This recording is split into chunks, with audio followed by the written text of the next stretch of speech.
Assalamualaikum warahmatullahi wabarakatuh. Pada suatu hari, seorang laki-laki dari negeri yang lain mendengar bahwa Abu Nawas adalah orang yang amat bijaksana.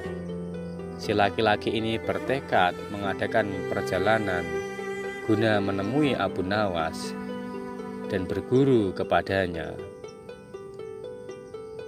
Aku bisa mempelajari sesuatu dari orang bijaksana seperti ini, pikir seorang laki-laki ini. Dan pasti ada metode-metode tertentu dalam kelihatannya yang gila. Aku sendiri pernah belajar di sekolah-sekolah metafisik. Ini akan membuatku bisa menilai dan mempelajari kegagalan orang lain. Selanjutnya, ia mengadakan perjalanan yang amat melelahkan untuk sampai ke rumah Abu Nawas. Rumah Abu Nawas yang berada di lereng sebuah bukit. Melalui jendela, si laki-laki itu kemudian tiba di rumah Abu Nawas dan melihat Abu Nawas sedang membungkuk di samping bara api. Kemudian Abu Nawas mencoba meniupkan tiupannya ke arah tangannya, yang kemudian ditekuk untuk bisa sampai pada tangannya. Ketika kehadirannya diketahui oleh laki-laki ini, kemudian si laki-laki bertanya kepada si Abu Nawas tentang apa yang sedang dikerjakan. Kemudian setelah ditanya, Abu Nawas menjawab, "Aku membungkuk seperti ini karena aku sedang meniup tanganku dengan nafasku," kata Abu Nawas memberitahu. "Setelah itu, kedua tanganku akan menjadi hangat." Keduanya sama-sama terdiam sehingga pencari ilmu ini, si laki-laki ini mulai berpikir, apakah Abu Nawas bersedia membagi kebijaksanaan dan ilmunya kepadanya. Tak selang beberapa waktu, datang istri Abu Nawas keluar dengan membawa 2 mangkok kaldu yang masih panas. "Mungkin sekaranglah saatnya. Setelah makan kaldu ini, aku akan mempelajari sesuatu dari Abu Nawas," kata si laki-laki pencari ilmu ini dalam hati. Dengan suara keras ia bertanya, "Apa yang sedang engkau lakukan, wahai Abu Nawas?" tanya laki-laki tersebut. Kemudian Abu Nawas menjawab, "Aku sedang meniup kalduku dengan nafasku agar dingin," kata si Abu Nawas. Tak salah lagi, ini orang tidak konsisten. Apa bisa dia menjadi guruku?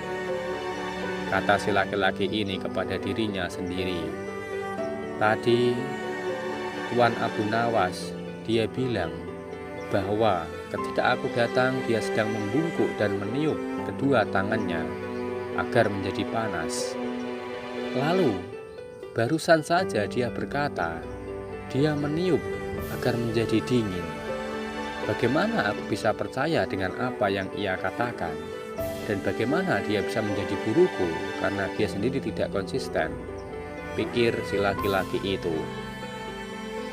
Kemudian laki-laki itu pun pergi berlalu. Bagaimanapun waktu tidak sia-sia, katanya kepada dirinya sendiri. Ketika ia menuruni bukit, paling tidak aku sudah tahu bahwa Abu Nawas tidak layak untuk menjadi guruku, gumam si laki-laki itu.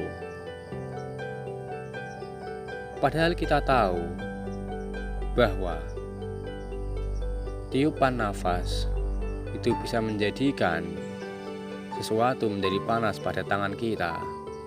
Kemudian ketika ditiupkan kepada sop, juga mungkin sopnya akan menjadi lebih cepat dingin.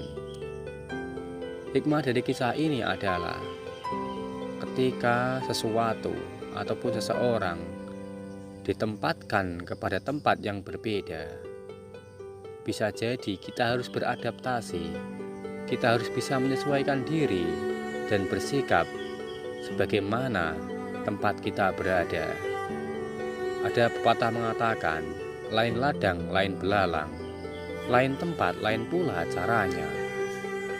Semisal contoh, jika kita berhadapan dengan seorang anak kecil dan kita harus mendidik anak kecil tersebut, maka kita juga harus bisa menyelami perasaan anak kecil.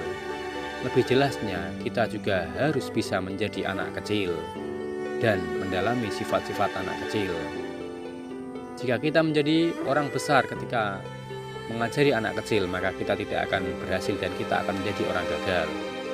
Begitu pula ketika kita berhadapan dengan orang dewasa, janganlah kita bersikap seperti anak kecil, karena itu tidak benar.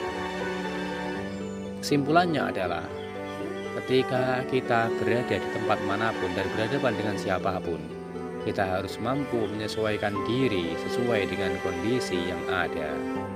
Terima kasih, semoga hikmah ini dapat bermanfaat dan dapat menjadi renungan bagi kita untuk berpikir dan menambah ketakwaan kita kepada Allah dan Rasul-Nya.